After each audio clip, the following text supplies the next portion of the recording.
रामराव आणि पार्वतीबाईंनी उभं आयुष्य गावाकडच्या मातीत घाम गाळून घालवलं होतं. कष्ट करून स्वतःच्या पोटाला चिमटा काढून त्यांनी त्यांचा एकुलता एक मुलगा सागर याला पुण्यात मोठ्या कॉलेजात शिकवलं. सागर शिकला, तिथेच त्याला चांगली नोकरी लागली आणि श्रीमंत घरच्या सुलोचनाशी त्याचं लग्न झालं. लग्न झाल्यापासून सागर आणि सुलोचना क्वचितच गावी यायचे. रामरावांची गावात बऱ्यापैकी शेतीवाडी, एक जुना वाडा आणि बँक डिजिट्स होते. वय झाल्यामुळे आता त्यांच्याकडून शेतीची कामं होत नव्हती, पण गावाची माती सोडून शहरात जाण्याची त्यांची अजिबात इच्छा नव्हती. एक दिवस अचानक सागरच्या गावी फोन आला. त्याचा आवाज नेहमीपेक्षा खूप मधाळ आणि काळजीयुक्त वाटत होता. हॅलो बाबा, मी सागर बोलतोय.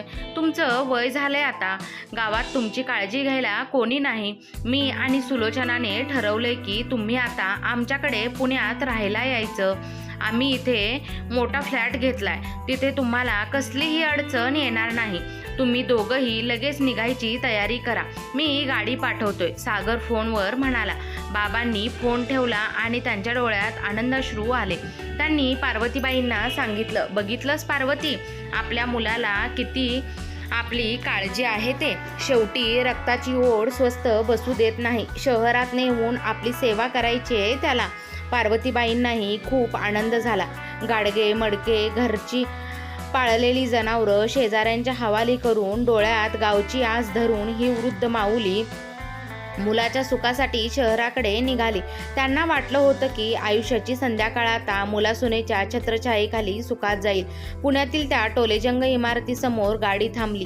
सागर आणि सुलोचनाने त्यांचं स्वागत तर केलं, पण त्यांच्या चेहऱ्यावर तो आनंद नव्हता जो फोनवर जाणवला होता. घरात पाऊल ठेवता सुलोचनाने आधी त्यांच्या अंगावरचे साधे कपडे आणि त्यांच्याकडची गाठोडी बघून नाक मुरडलं. दुसऱ्याच दिवशी सकाळी चहा पिता पिता सागरने एक फाईल रामरावांच्या समोर ठेवली.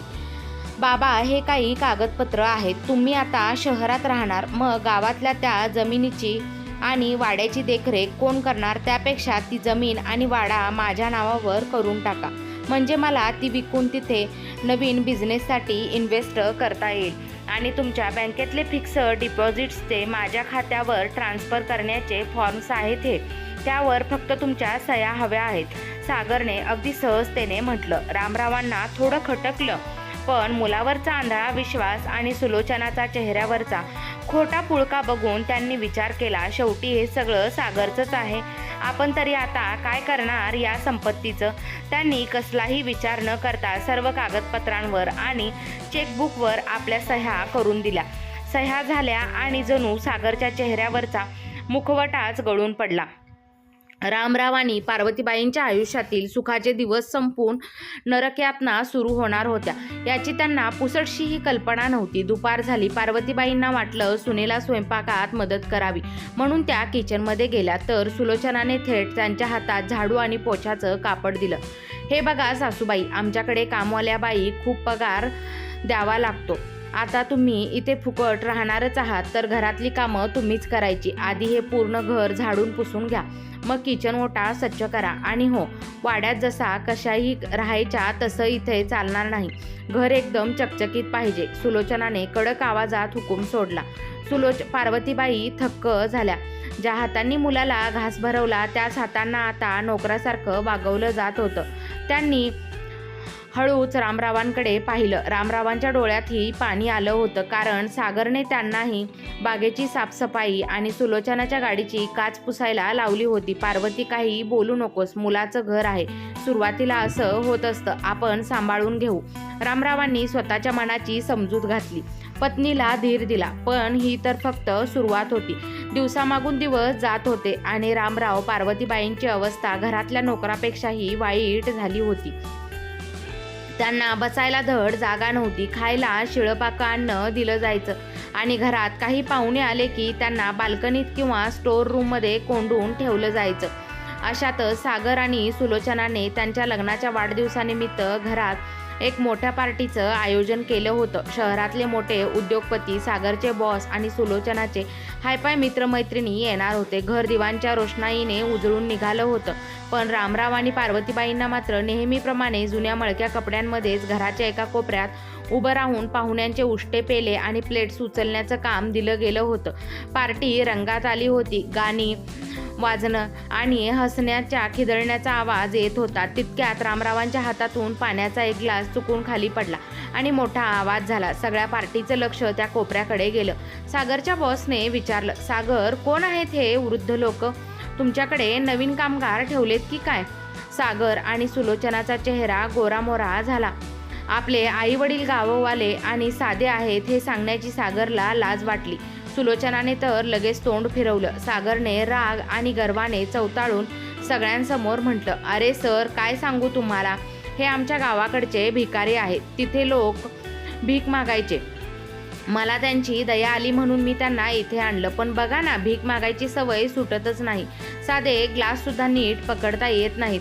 हे इथे फक्त भीक मागायला आले आहेत. सागरचे हे शब्द ऐकून संपूर्ण हॉलमध्ये शांतता पसरली. लोक काही हसायला लागले. रामराव आणि पार्वतीबाईंच्या पायाखालची जमीनच सरकली. ज्या मुलाला त्यांनी रक्ताचं पाणी करून वाढवलं, ज्याच्या सुखासाठी स्वतःच्या आयुष्यभराची कमाई लिहून दिली, तोच मुलगा आज भर पार्टीत स्वतःच्या जन्मजात्या आई वडिलांना भिकारी म्हणून हिणवत होता. पार्वतीबाईंना हुंदका अनावर झाला. रामरावांचे हात थरथरत होते, पण त्यांच्या डोळ्यात आता आसवांची जागा एका अंगाऱ्याने घेतली होती.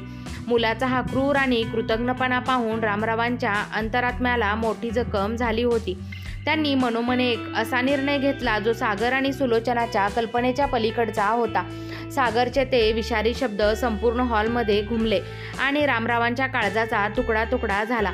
ज्या मुलाला कडेवर खेळवलं, ज्याच्या एका लहानशा रडण्याने रात्रीची झोप उडाली होती, तोच मुलगा आज पैशांच्या आणि प्रतिष्ठेच्या गर्वाने एवढा आंधळा झाला होता की त्याला जन्मदात्यांची ओळख सांगतानाही लाज वाटत होती. सुलोचना तर तिथे उभी राहून कुस्तीतपणे हसत होती.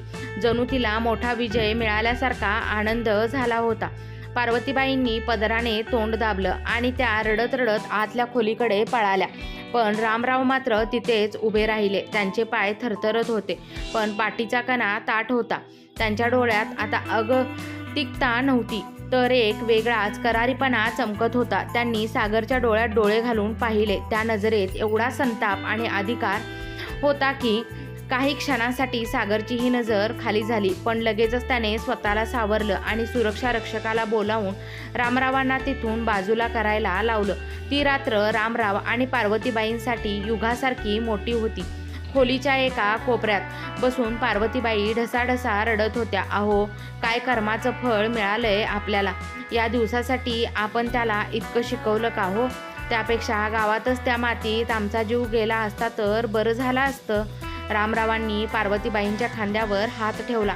त्यांच्या चेहऱ्यावर आता अश्रू नव्हते, तर एक अतिशय शांत आणि कठोर भाव होता. ते म्हणाले, पार्वती, रडू नकोस. आता रडण्याची वेळ आपली नाही, त्याची आहे. ज्या संपत्तीच्या जोरावर हा आज एवढा उड्या मारतोय ना, त्याला वाटतंय की त्याने सगळं काही जिंकलं, पण तोही विसरलाय की कायदा आणि नियती अजून जिवंत आहे. त्याने आपल्याला भिकारी म्हटलंय ना, मग आता त्याला कळेल की खरी भिकेची झोळी कोणाच्या गळ्यात पडते.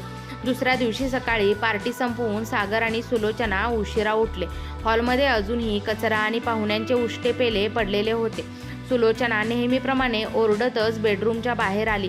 कुठे मेली ती म्हातारी? अजून हॉल साफ केला नाही, चहा पाण्याचा पत्ता नाही. गावातल्या सवयी सुटत नाही त्यांच्या, पण घरात पूर्ण शांतता होती. सुलोचना किचनमध्ये गेली. तिथे कोणी नव्हतं. तिने रामराव आणि पार्वतीबाईंच्या खोली डोकावून पाहिलं, तर ती खोली पूर्ण रिकामी होती. त्यांचे गाठोडे आणि साधे कपडेही तिथे नव्हते. तिने लगेच सागरला उठवलं. अहो उठा, बघा ते दोघे म्हातारे घरात नाहीयेत. रात्रीच्या अपमानामुळेच पळून गेले वाटतं गावाकडे. बरं झालं कटकट मिटली. आधीच मला घरात त्यांची घाण नको होती. सागरने आळस देत म्हटलं, जाऊ दे ग, सह्या तर झाल्यात ना कागदपत्रांवर. आता ते कुठेही जावोत, आपल्याला काय फरक पडतो? जमीन, वाडा आणि बँकेचे पैसे आता आपले आहेत. आता मी तो वाडा आणि शेती विकून शहरात नवीन मॉल उभा करणार. दोन्ही पती पत्नी आपल्या विजयाच्या आनंदात मशगूल झाले, पण त्यांचा हा आनंद फार काळ टिकणारा नव्हता. 2 दिवस शांततेत गेले. तिसऱ्या दिवशी सकाळी सागर आपल्या ऑफिसला जाण्याच्या तयारीत असतानाच त्याच्या दारावरची बेल वाजली. सुलोचनाने दरवाजा उघडला तर समोर 2 पोलीस अधिकारी आणि एक वकील उभे होते. पोलीस आणि वकिलांना एकत्र पाहून सुलोचना घाबरली. तिने सागरला आवाज दिला. सागर बाहेर आला आणि म्हणाला, काय झालं इन्स्पेक्टर, तुम्ही इथे माझ्या घरी काय करतात? त्यांच्यासोबत आलेल्या वकिलाने पुढे येत आपल्या बॅगेतून एक अधिकृत कायदेशीर नोटीस काढली आणि सागरच्या हातात दिली. वकील गंभीर आवाजात म्हणाले, मिस्टर सागर, आम्ही इथे तुमचे वडील माननीय रामराव पाटील यांच्या आदेशावरून आलो आहोत. सागर हसला आणि म्हणाला, काय, माझ्या वडिलांच्या सांगण्यावरून? अहो वकील साहेब, बहुधा तुमचा काहीतरी गैरसमज झालाय.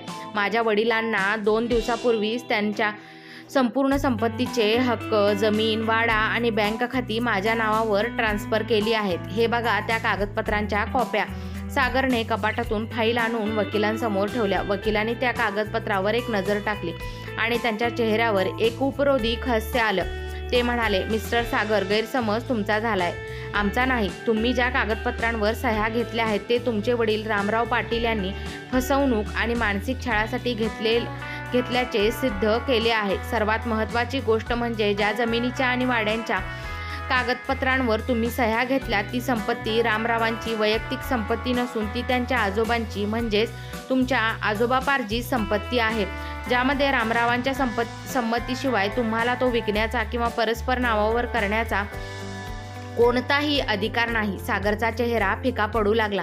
पण मोठा धक्का तर अजून पुढे होता. वकिलाने दुसरी फाईल पुढे केली आणि ऐका, तुमच्या वडिलांनी कोर्टात अंतर्गत तुमच्यावर गुन्हा दाखल केला आहे. त्याचसोबत तुम्ही 2 दिवसापूर्वी घरात ठेवलेल्या पार्टीचे CCTV फुटेज आणि ऑडिओ रेकॉर्डिंग तुमच्या वडिलांनी आधी सुरक्षित केले होते. त्यात तुम्ही त्यांना भिकारी म्हणून घरातून हाकलून दिल्याचा आणि त्यांचा छळ केल्याचा पक्का पुरावा आहे.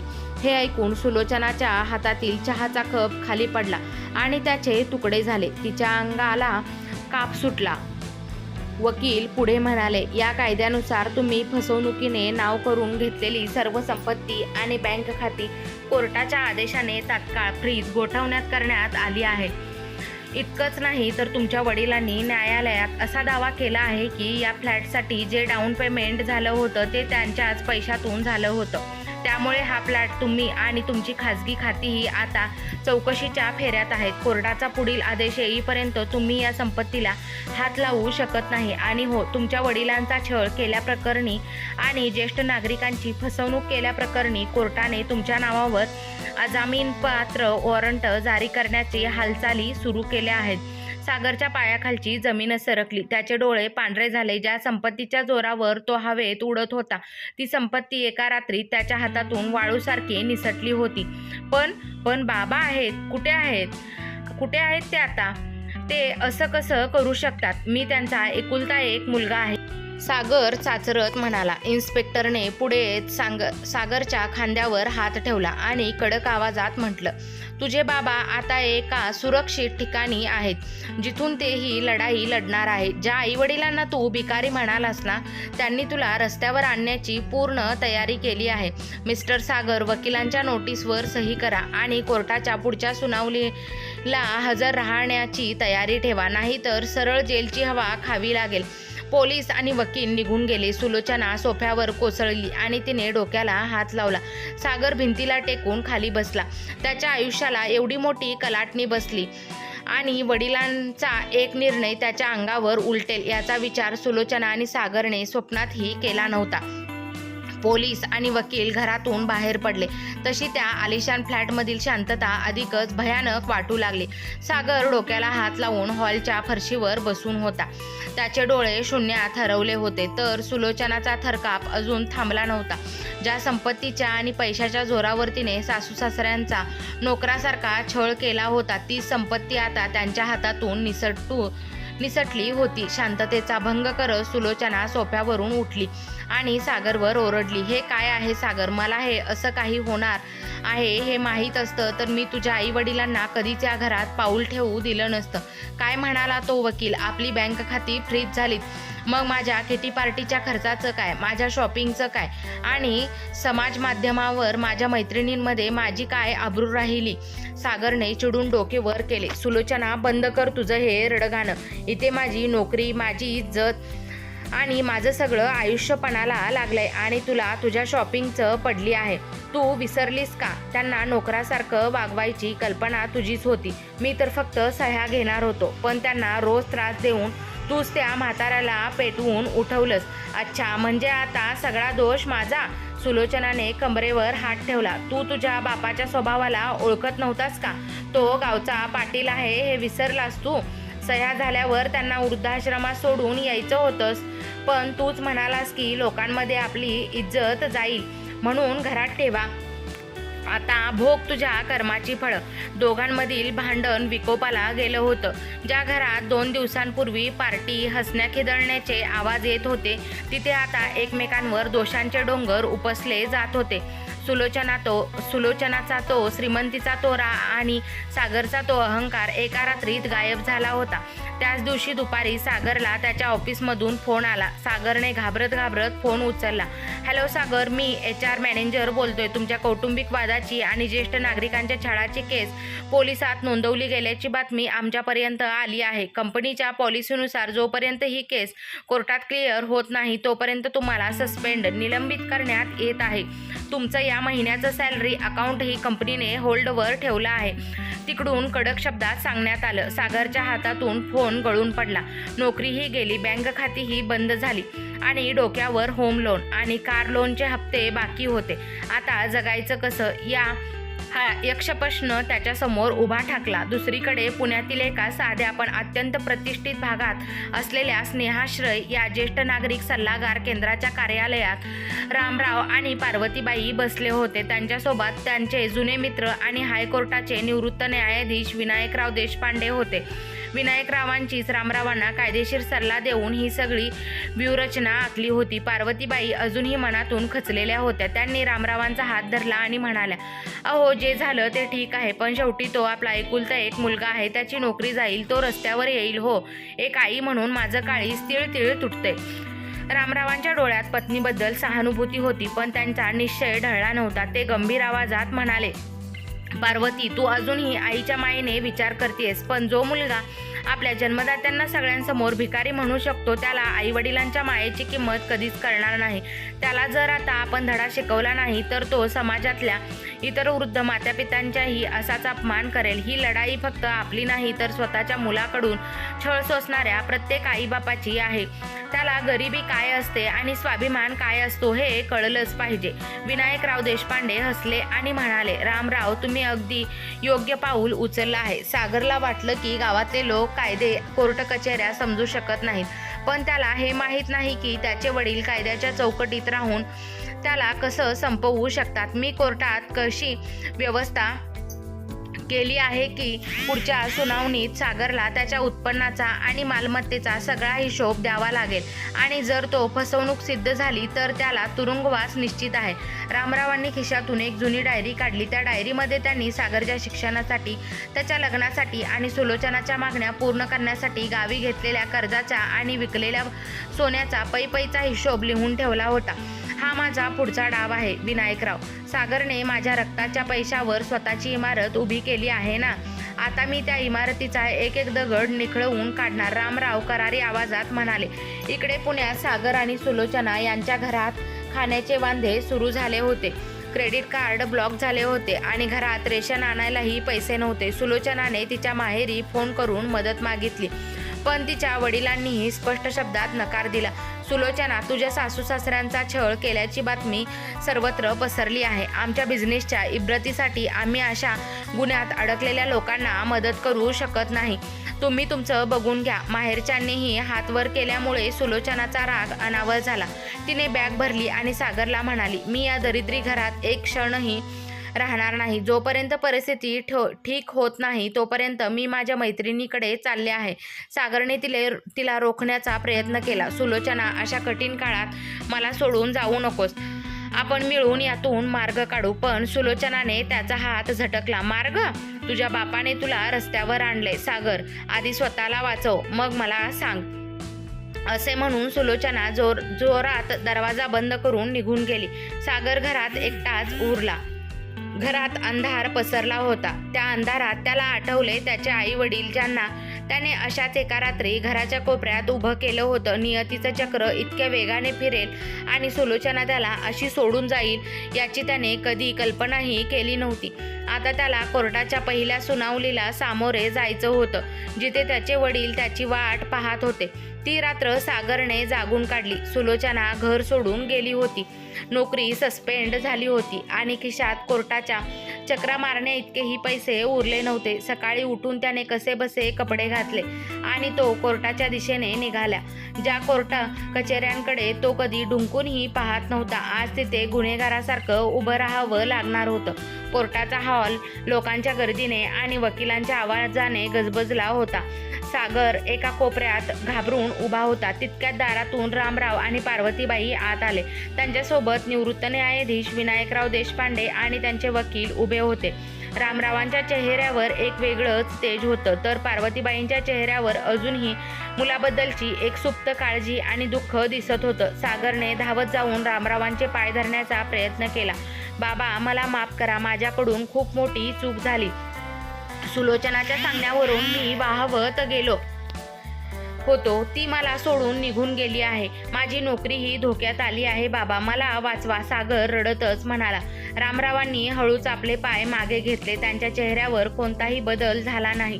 ते अत्यंत शांत स्वरात म्हणाले, सागर, चुका माणसाकडून होतात आणि त्याला माफ केल्या जाऊ शकतात, पण तू जे केलंस तो गुन्हा आहे. स्वतःच्या जन्मदात्यांना सगळ्यांसमोर भिकारी म्हणणं ही चूक नसते, तो संस्काराचा खून असतो. आता जे काही होईल ते या कोर्टातच होईल, जितक्या जज साहेबांनी पुकार केला. केस नंबर 245, रामराव पाटील विरुद्ध सागर पाटील कोर्टात हजर व्हा. दोन्ही पक्ष कटघऱ्यात उभे राहिले. सागरच्या बाजूने एक साधा सरकारी वकील उभा होता, कारण मोठ्या वकिलाला द्यायला त्याच्याकडे पैसे नव्हते. रामरावांच्या वकिलांनी केस मांडायला सुरुवात केली. माय लॉर्ड, हा खटला फक्त एका मुलाने आई वडिलांची मालमत्ता बळकावल्याचा नाही, तर हा ज्येष्ठ नागरिकांच्या छळाचा अत्यंत क्रूर नमुना आहे. या मुलाने, सागरने, आधी गोड बोलून आपल्या वृद्ध आई वडिलांना गावाकडून बोलावून घेतले. त्यांच्याकडून फसवणूक करून मानसिक दबाव आणून गावाची जमीन, वाडा आणि बँकेचे फिक्स डिपॉझिट्स स्वतःच्या नावावर करून घेतले आणि सह्या झाल्यानंतर त्याने त्यांच्याशी नोकरापेक्षाही वाईट वर्तन केले. सागरच्या वकिलाने आक्षेप घेतला. ऑब्जेक्शन माय लॉर्ड, मालमत्तेचे हस्तांतरण पूर्णपणे कायदेशीर आहे. रामराव पाटील यांनी स्वतः खुशीने आणि स्वाक्षरीने सर्व काही मुलाच्या नावावर केले आहे. यात कोणतीही फसवणूक झालेली नाही. रामरावांचे वकील हसले आणि म्हणाले, माय लॉर्ड, माझ्याकडे या फसवणुकीचे आणि छळाचे भक्कम पुरावे आहेत. त्यांनी कोर्टासमोर एक पेन ड्रॉय आणि काही कागदपत्रे सादर केली. हा घ्या पुरावा क्रमांक 1, सागर पाटील यांच्या घरात झालेल्या पार्टीचे CCTV फुटेज आणि ऑडिओ रेकॉर्डिंग. यात हा मुलगा आपल्या जन्मदात्या आई वडिलांना पाहुण्यांसमोर भिकारी म्हणून हिणवत आहे आणि त्यांना घराबाहेर काढण्याची धमकी देत आहे. जर त्यांनी स्वतःच्या खुशीने संपत्ती दिली असती तर त्यांच्यासोबत अशी फसवणूक दिली गेली असती का? कोर्टाच्या मोठ्या स्क्रीनवर ते फुटेज सुरू झाले. संपूर्ण कोर्टात सागरचा तो गर्विष्ठ आवाज घुमला. हे आमच्या गावाकडचे भिकारी आहेत, भीक मागायची सवय सुटत नाही. हे ऐकून कोर्टात उपस्थित असलेले सर्व लोक सागरकडे तिरस्काराने पाहू लागले. जज साहेबांच्या चेहऱ्यावरही तीव्र संताप उमटला. वकिलांनी पुढे सांगितले, आणि हा पुरावा क्रमांक 2, ही रामराव पाटलांची वैयक्तिक डायरी आणि गावातील बँकेचे जुने रेकॉर्ड्स आहेत. या मालमत्तेतील शेती आणि वाडा हा आजोबापार्जित आहे. हिंदू उत्तराधिकारी कायद्यानुसार कोणतीही आजोबापार्जित संपत्ती इतर वारसांच्या किंवा वडिलांच्या पूर्ण संमतीशिवाय आणि योग्य कायदेशीर प्रक्रियेशिवाय परस्पर विकता किंवा पूर्णपणे नावावर करून घेता येत नाही. सागरने जी कागदपत्र बनवली ती छळ करून आणि धाकदपटशा दाखवून बनवून घेतली आहेत, हे काय या फुटेजवरून स्पष्ट होते. सागर हुंदके देऊन रडू लागला, पण आता त्याच्याकडे रडण्यावर कोणालाही दया येत नव्हती. जज साहेबांनी सर्व पुरावे पाहिले, डायरीची तपासणी केली आणि काही वेळ विचार करून आपला अंतरिम निर्णय सुनावण्यास सुरुवात केली. हे कोर्ट या निष्कर्षावर आले आहे की प्रतिवादी सागर पाटील यांनी maintenance and welfares of parents and senior citizen ॲक्टचे सरळ उल्लंघन केले आहे. स्वतःच्या आईवडिलांना फसवणूक संपत्ती नावावर करणे आणि त्यांचा छळ करणे हा अक्षम्य गुन्हा आहे. त्यामुळे कोर्ट खालीलप्रमाणे अंतरिम आदेश देत आहे. 1. सागर पाटील यांच्या नावावरील हस्तांतरित झालेली गावाकडची सर्व जमीन, वाडा आणि बँक खाती आजच्या आज पुन्हा रामराव पाटील यांच्या नावावर पूर्ववत करण्यात येत आहेत. सागरचा त्यावर कोणताही अधिकार राहणार नाही. 2. सागरच्या पुण्याचा जो फ्लॅट आहे त्यासाठी रामरावांनी पैशाची मदत केली होती. तो फ्लॅट कोर्ट आता आपल्या ताब्यात घेत आहे. जोपर्यंत केसचा अंतिम निकाल लागत नाही तोपर्यंत सागर किंवा त्याची पत्नी तो फ्लॅट विकू शकत नाहीत. 3. प्रतिवादी सागर पाटील याने आपल्या आई-वडिलांच्या उदरनिर्वाहासाठी दरमहा 50,000 रुपये पोटगी मेंटेनन्स म्हणून द्यावे लागतील. 4. ज्येष्ठ नागरिकांचा छळ आणि फसवणूक केल्याप्रकरणी सागर पाटील यांच्यावर फौजदारी गुन्हा चालवला जाईल आणि पुढील सुनावणीपर्यंत त्याला तात्काळ पोलीस कोठडीत पाठवण्यात येत आहे. जज साहेबांनी हातोडा मारला. Order order. कोर्टाचा हा निर्णय ऐकून सागरच्या पायाखालची जमीन सरकली. त्याला पोलिसांनी तात्काळ बेड्या ठोकल्या. सुलोचना जी कोर्टाच्या मागच्या भागावर लपून हा सगळा तमाशा पाहत होती. तिला एवढा मोठा धक्का बसला की ती चक्कर येऊन पडता पडता राहिली. संपत्ती तर गेलीच, पण आता नवऱ्याला जेल झाली होती आणि स्वतःचे वैभवही धुळीस मिळाले होते. सागरने रडत रडत रामरावांकडे पाहिले. बाबा, मला वाचवा, मला जेलमध्ये पाठवू नका. पण रामरावांनी आपली पाठ फिरवली.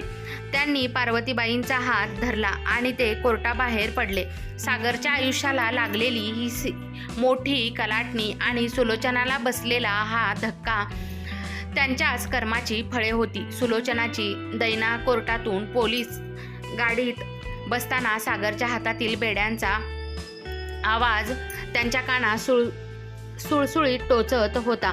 ज्या हातांनी त्याने वडिलांची संपत्ती लाटण्यासाठी कागदपत्रांवर सह्या घेतल्या होत्या, आज त्याच हातांना कायद्याने जखडून टाकले होते. पोलिसांच्या गाडीत बसून जात असताना त्याला रस्त्यावरील टोलेजंग इमारती आणि चकचकीत मॉल्स दिसत होते, जे आता त्यांच्यासाठी एका स्वप्नासारखे दूर चालले होते. तुरुंगाच्या काळोख्या आणि दुर्गंधयुक्त कोठडीत सागरला ढकलून देण्यात आले. तिथली थंड सिमेंटची फरशी आणि सोबत असलेले इतर गुन्हेगार पाहून त्याचा थरकाप उडाला. रात्री जेव्हा जेवणाची वेळ झाली तेव्हा एका मळक्या ॲल्युमिनियमच्या ताटात 2 सुक्या भाकऱ्या आणि अळणी वरण त्यांच्यासमोर फेकण्यात आले.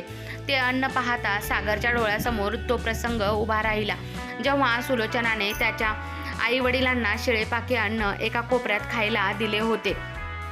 त्याच्या घशाखाली अन्नाचा घास उतरत नव्हता. कर्माचे फेरे किती जड असतात याची जाणीव त्याला तुरुंगाच्या पहिल्याच रात्री झाली. पश्चातापाच्या आगीत तो रात्रभर रडत होता. दुसरीकडे सुलोचनाची अवस्था तर त्याहूनही बिकट झाली होती. कोर्टाच्या आदेशानंतर अवघ्या काही तासातच बँक खाती गोठवल्यामुळे तिचे क्रेडिट आणि डेबिट कार्ड्स कचऱ्याचा तुकडा बनले होते. फ्लॅट कायदेशीर चौकशीसाठी सील करण्यात आल्यामुळे तिला त्याच रात्री घरातून बाहेर पडावे लागले. तिच्या अंगावर फक्त ती पार्टीत घातलेली महागडी साडी आणि हातात एक लहानशी बॅग होती.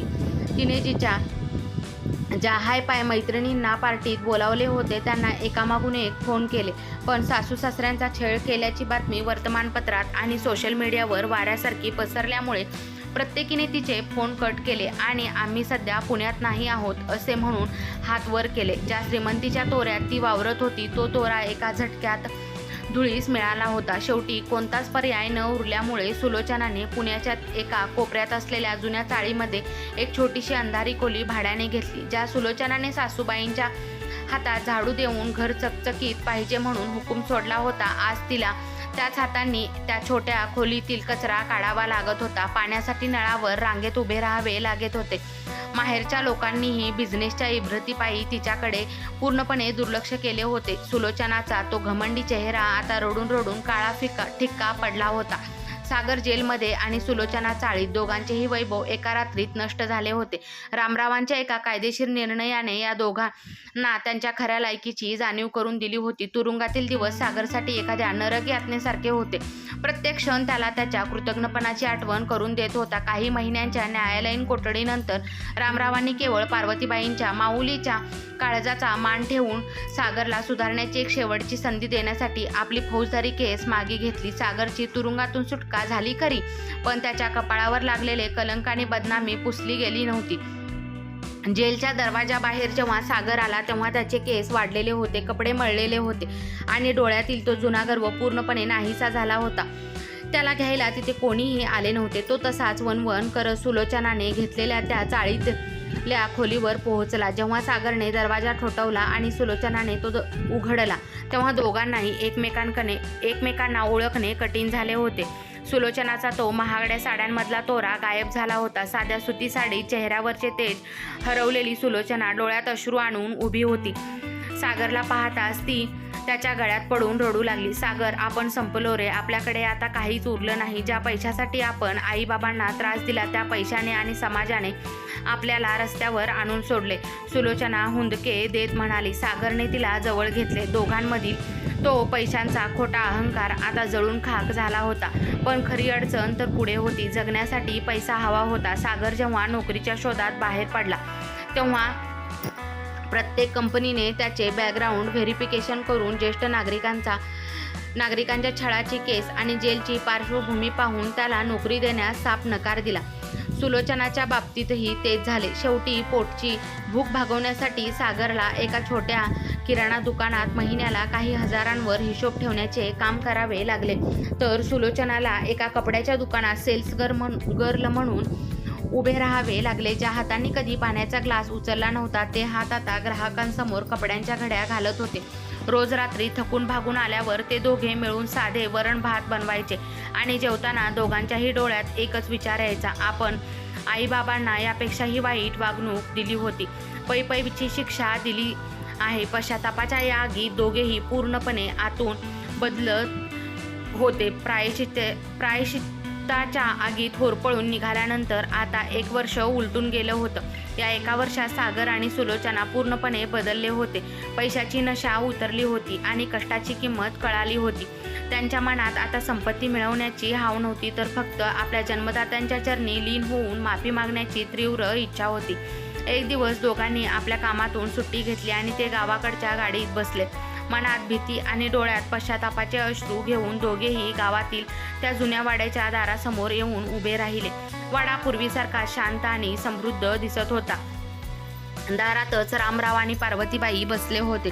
सागरला आणि सुलोचनाला अशा साध्या कष्टाळू अवतारात दारात उभे राहिलेले पाहून पार्वतीबाईंच्या डोळ्यात पाणी आलं. सागरने धावत जाऊन थेट रामरावांच्या पायावर डोके ठेवले आणि तो ढसाढसा रडू लागला. बाबा, मला माफ करा. मी खूप मोठा गुन्हा केला. पैशाच्या आणि गर्वाच्या अंधारात मी माझी दैवी माणसं ओळखू शकलो नाही. मला तुमचा 1 गुंठा जमीन नको, बँकेचा 1 रुपयाही नको. मला फक्त माझे बाबा परत हवे आहेत, सागर हुंदके देत ओरडला. बाजूला उभी असलेली सुलोचनाही सासूबाईंच्या पाया पडली.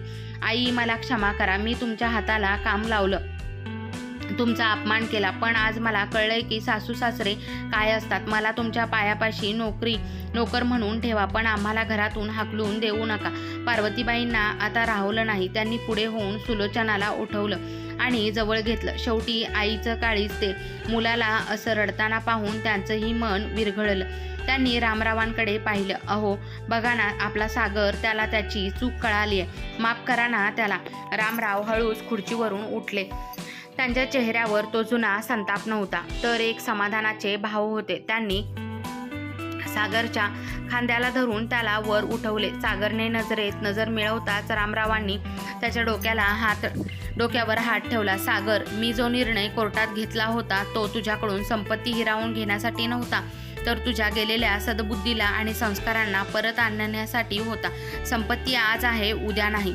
पण जी माणसं रक्ताचं पाणी करून तुला घडवतात त्यांना विसरणं म्हणजे स्वतःचं अस्तित्व नाकारण्यासारखं आहे.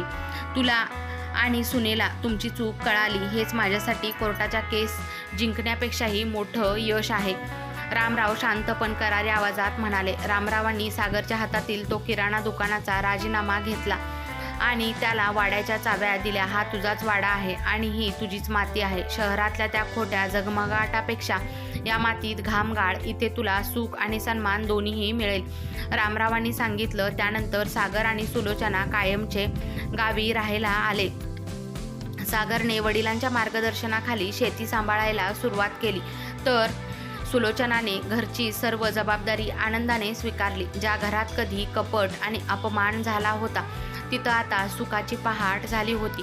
वडिलांच्या त्या एका धाडसी निर्णयाने केवळ बुडवणारं कुटुंबच वाचवलं नव्हतं, तर सुनेला कर्माचा खरा अर्थ शिकवून त्यांच्या आयुष्याला एक नवी आणि सुंदर कलाटणी दिली होती. मित्रांनी मैत्रिणींनो, तुम्हाला आजची कथा आवडली असल्यास चॅनलला लाईक, शेअर, सबस्क्राईब नक्की करा. कथा पूर्ण ऐकल्याबद्दल, वाचल्याबद्दल तुम्हा सर्वांचे मनपूर्वक धन्यवाद. जर कोणी चॅनलवर नवीन आला असेल तर बेल नोटिफिकेशन नक्की दाबा. येणारी प्रत्येक कथा सर्वात आधी तुम्हाला ऐकायला व वाचायला मिळेल. भेटू अशाच एका नवीन कथेमध्ये. तोपर्यंत धन्यवाद.